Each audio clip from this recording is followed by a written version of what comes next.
ನಮಸ್ಕಾರ, ಕನ್ನಡ ಒನ್ಗೆ ಸ್ವಾಗತ. ನಾನು ಭಾಗ್ಯನಾರಾಯಣ ಬೊಗವರ್ಪು. ಉದ್ಧವ್ ಠಾಕ್ರೆ ಮಗ ಆದಿತ್ಯ ಠಾಕ್ರೆ ಕುಡಿದ ಮತ್ತಿನಲ್ಲಿ ದಿಶಾ ಸಲಿಯಾನ್ ಅನ್ನುವಂತಹ ಮಹಿಳೆಯ ಮೇಲೆ ರೇಪ್ ಮಾಡಿದ್ದಾರೆ. ರೇಪ್ ಮಾಡಿ ಮಹಡಿಯಿಂದ ತಳ್ಳಿ ಕೊಲೆ ಮಾಡಿದ್ದಾರೆ. ಅದೇ ರೀತಿ ಉದ್ಧವ್ ಠಾಕ್ರೆ ಮುಂಬೈ ಎಲೆಕ್ಷನ್ಗಳಿಗಾಗಿ 300 ಕೋಟಿ ರೂಪಾಯಿ ಕಲೆಕ್ಷನ್ ಮಾಡಬೇಕು ಅಂತ ಒತ್ತಡ ಹೇರಿದ್ದಾರೆ. ಪ್ಲಸ್ 2021 ಸಂದರ್ಭದಲ್ಲಿ ಉದ್ಧವ್ ಠಾಕ್ರೆ ಮುಖ್ಯಮಂತ್ರಿಯಾಗಿದ್ದಾಗ ಉಪಮುಖ್ಯಮಂತ್ರಿಯಾಗಿದ್ದ ಅಜಿತ್ ಪವಾರ್ ಮತ್ತು ಅಜಿತ್ ಪವಾರ್ ಮಗ ಪಾರ್ಥ ಪವಾರ್ ಗುಟ್ಕಾ ಮಾಫಿಯಾಯಿಂದ 100 ಕೋಟಿ ರೂಪಾಯಿ ಕಲೆಕ್ಷನ್ ಮಾಡೋಕ್ಕೆ ಮುಂದಾಗಿದ್ದರು. ಹೀಗಂತ ನಾನು ಹೇಳಿಕೆ ಕೊಡಬೇಕಂತೆ, ಅಫಿಡವಿಟ್ ಕೊಡಬೇಕಂತೆ ಅಂತ ಆಗ 2021ರಲ್ಲಿ ಉದ್ಧವ್ ಠಾಕ್ರೆ ಸರ್ಕಾರದಲ್ಲಿ ಗೃಹ ಮಂತ್ರಿಯಾಗಿದ್ದಂತಹ ಅನಿಲ್ ದೇಶ್ಮುಖ್ ಹೇಳಿದ್ದಾರೆ.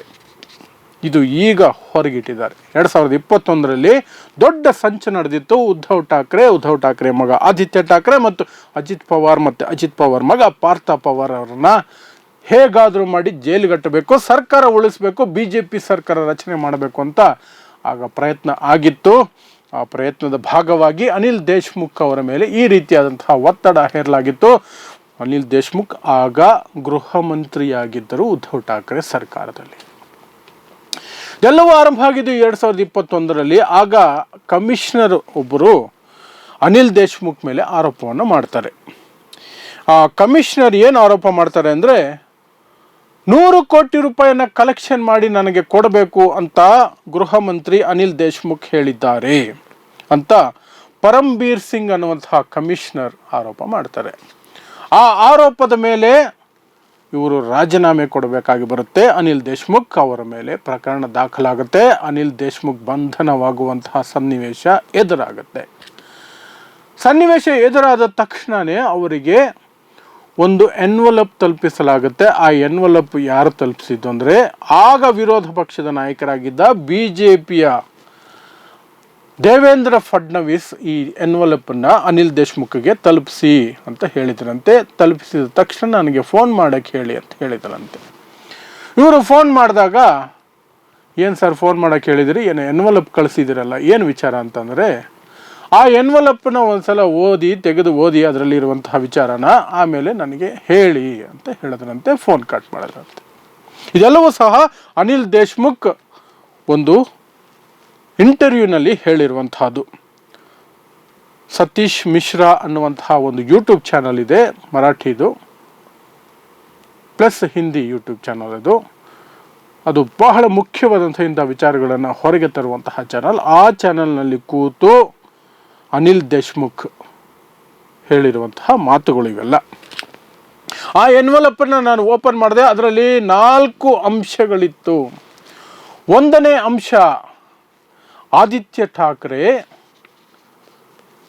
ಸುಶಾಂತ್ ಸಿಂಗ್ ರಾಜ್ಪೂತ್ ಆತ್ಮಹತ್ಯೆ ಮಾಡ್ಕೊಂಡಿದ್ನಲ್ಲ, ಸಿನಿಮಾ ಆ್ಯಕ್ಟರ್, ಆತನ ಎಕ್ಸ್ ಮ್ಯಾನೇಜರ್, ಈ ಹಿಂದೆ ಮ್ಯಾನೇಜರ್ ಆಗಿದ್ದಂತಹ ದಿಶಾ ಸಲಿಯಾನ್ ಅನ್ನುವಂತಹ ಹುಡುಗಿಯನ್ನು ಕುಡಿದ ಮತ್ತಿನಲ್ಲಿ ರೇಪ್ ಮಾಡಿದ್ರು ಆದಿತ್ಯ ಠಾಕ್ರೆ.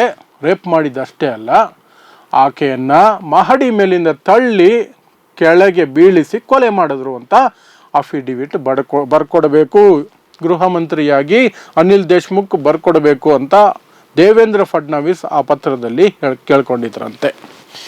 2ನೇದು, ಉದ್ಧವ್ ಠಾಕ್ರೆ ಮುಂಬೈ ಚುನಾವಣೆಗಳಿಗಾಗಿ 300 ಕೋಟಿ ಕಲೆಕ್ಟ್ ಮಾಡಿಕೊಡಿ ಅಂತ ನನಗೆ ಹೇಳಿದ್ರು ಅಂತ ಅನಿಲ್ ದೇಶ್ಮುಖ್ ಅಫಿಡವಿಟ್ ಕೊಡಬೇಕಂತೆ.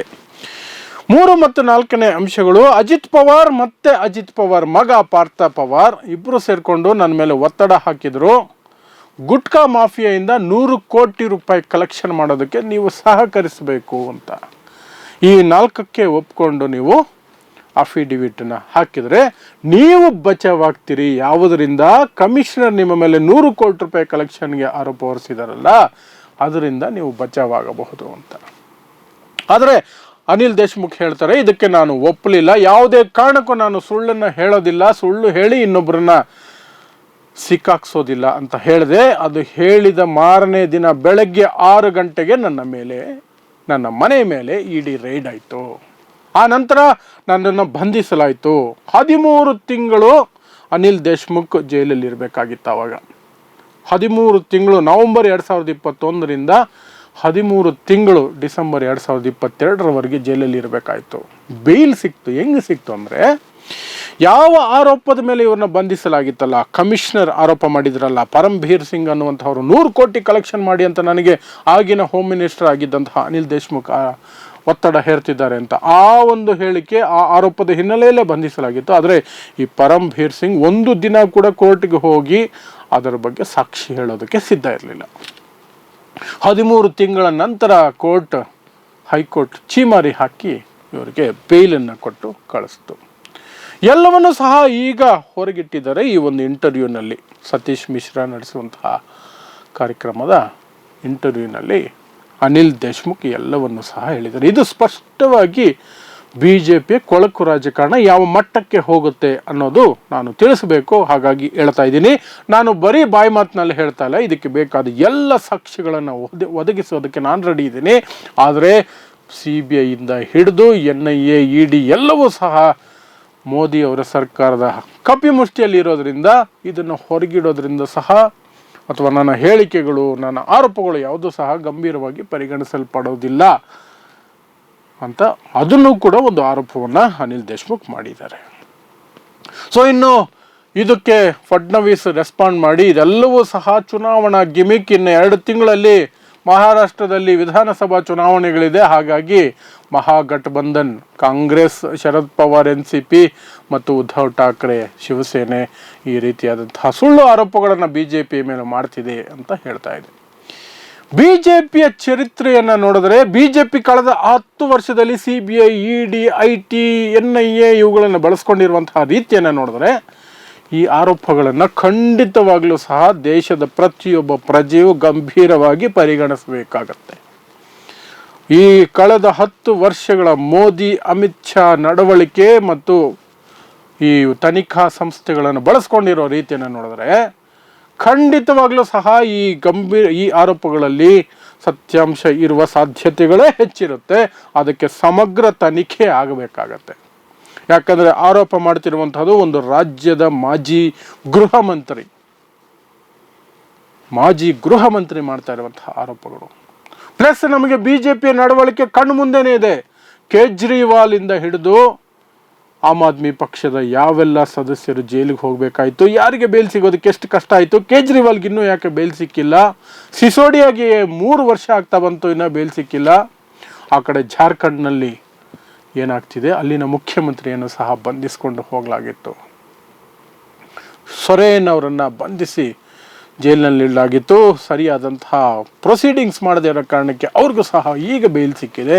ಕೇಜ್ರಿವಾಲ್ಗೆ ED ಕೇಸ್ನಲ್ಲಿ ಬೇಲ್ ಸಿಕ್ಕಿದ್ರು, CBI ಕೇಸ್ನಲ್ಲಿ ಬೇಲ್ ಸಿಕ್ಕಿಲ್ಲ. ಬೇಲ್ ಕೊಡ್ತಾ ಇಲ್ಲ, ಕೊಡೋದಕ್ಕೆ ಅಡ್ಡಿ ಮಾಡ್ತಿದ್ದಾರೆ. ಒಂದು ಕೇಸ್ ಮುಗಿದ್ರೆ ಇನ್ನೊಂದು ಕೇಸ್ ಹಾಕಿ ಲಾಕ್ ಮಾಡ್ಕೊಳ್ಳೋದು. ಇದರಲ್ಲಿ ಬೇಲ್ ಸಿಕ್ಕರೆ ಇನ್ನೊಂದು, ಇದರಲ್ಲಿ ಬೇಲ್ ಸಿಕ್ಕರೆ ಇನ್ನೊಂದು. ಸೊ ಇದನ್ನು ನೋಡಿದಾಗ ಅನಿಲ್ ದೇಶ್ಮುಖ್ ಅವರು ಮಾಡ್ತಿರುವಂತಹ ಆರೋಪಗಳ ಬಗ್ಗೆ ನಾವು ಗಂಭೀರವಾಗಿ ಪರಿಗಣಿಸಬೇಕಾಗತ್ತೆ. ಮತ್ತು ಈ ದೇಶದಲ್ಲಿ ತನಿಖಾ ಸಂಸ್ಥೆಗಳನ್ನು ಯಾವ ರೀತಿ ನಡೆಸ್ಕೊಳ್ಳಾಗುತ್ತೆ, ಯಾವ ರೀತಿ ದುರ್ಬಳಕೆ ಮಾಡಿಕೊಳ್ಳಾಗುತ್ತೆ ಅನ್ನೋದಕ್ಕೆ ಇದು ಕೂಡ ಒಂದು ಉದಾಹರಣೆ. ಈ ಹಿಂದೆ ಸಾವಿರಾರು ಸಲ ದುರ್ಬಳಕೆ ಆಗಿದೆ. Not only with BJP, not only by BJP, Congress ಇದ್ದಾಗಲೂ ದುರ್ಬಳಕೆ ಆಗಿದೆ, BJP ಇದ್ದಾಗಲೂ ದುರ್ಬಳಕೆ ಆಗದೆ. ದುರ್ಬಳಕೆಯ ಪ್ರಮಾಣ ಅಥವಾ ಈಗಿನ ಸನ್ನಿವೇಶಕ್ಕೆ ಈ ಕೇಸನ್ನು ಗಂಭೀರವಾಗಿ ಪರಿಗಣಿಸಬೇಕಾದಂತಹ ಎಲ್ಲ ಅವಶ್ಯಕತೆ ನಮಗೆ ಎದ್ದು ಕಾಣುತ್ತೆ. ಸೊ ಇದು ಮಹಾರಾಷ್ಟ್ರ ಚುನಾವಣೆಗಳ ಪ್ರಚಾರಗಳ ಆರಂಭಕ್ಕೂ ಮುನ್ನ ದೊಡ್ಡ ಬಾಂಬ್ ಶೆಲ್ ಅಂತಲೇ ನಾವು ಪರಿಗಣಿಸಬೇಕು. ಮತ್ತು ಇಡೀ ದೇಶದಲ್ಲಿ ಇದರ ಸದ್ದು ಕೇಳೋದಕ್ಕೆ ಆರಂಭ ಆಗಿದೆ. ಪ್ರತಿಪಕ್ಷಗಳು ಇದನ್ನು ದೊಡ್ಡ ಅಸ್ತ್ರ ಮಾಡಿಕೊಂಡು ಚುನಾವಣೆಗೆ ಹೋಗುತ್ತೆ. ಆಲ್ರೆಡಿ ಮಹಾರಾಷ್ಟ್ರದಲ್ಲಿ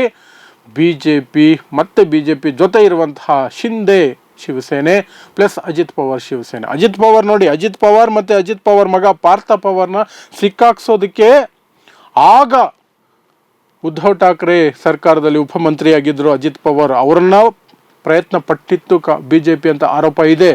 ಆದರೆ ನಂತರ BJPಗೆ ಹೋಗಿ ಸಪೋರ್ಟ್ ಮಾಡಿರುವಂಥದ್ದು ಅಜಿತ್ ಪವಾರ್. ಯಾಕಂದರೆ ಅದರೆಲ್ಲರಿಂದ ಹೊರಗೆ ಬರಬೇಕಲ್ಲ.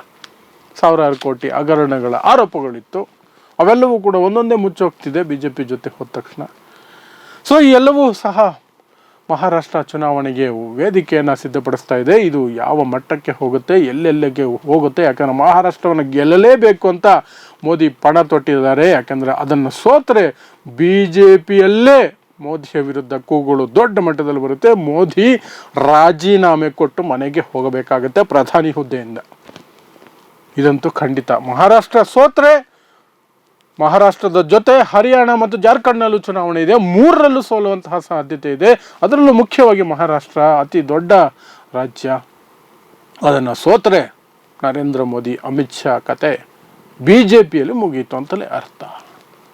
ಸೊ ಆ ಹಿನ್ನೆಲೆಯಲ್ಲಿ ಇದು ದೊಡ್ಡ ಮಟ್ಟದಲ್ಲಿ ಪ್ರಭಾವವನ್ನು ಬೀರ್ತಾ ಇದೆ, ಸದ್ದು ಮಾಡ್ತಾ ಇದೆ ನಿನ್ನೆಯಿಂದ ಈ ಒಂದು ಇಂಟರ್ವ್ಯೂ. ಸೊ ಹಾಗಾಗಿ ಏನು ನಡೀತಾ ಇದೆ ಅನ್ನೋದ್ರ ಬಗ್ಗೆ ಒಂದಷ್ಟು ಮಾಹಿತಿಯನ್ನು ನಿಮ್ಮ ಮುಂದೆ ಇಡೋ ಪ್ರಯತ್ನ ಮಾಡಿದ್ದೀನಿ. ಯಾಕಂದರೆ ಕನ್ನಡದಲ್ಲಿ ಬೇರೆ ಯಾವ ಮಾಧ್ಯಮಗಳು ಸಹ ಇಂಥ ವಿಚಾರಗಳನ್ನು ನಿಮ್ಮ ಮುಂದೆ ತೆಗೆದುಕೊಂಡು ಬರೋದಿಲ್ಲ. ಅವರಿಗೆ ಬ್ಯುಸಿಯಾಗಿರ್ತಾರೆ.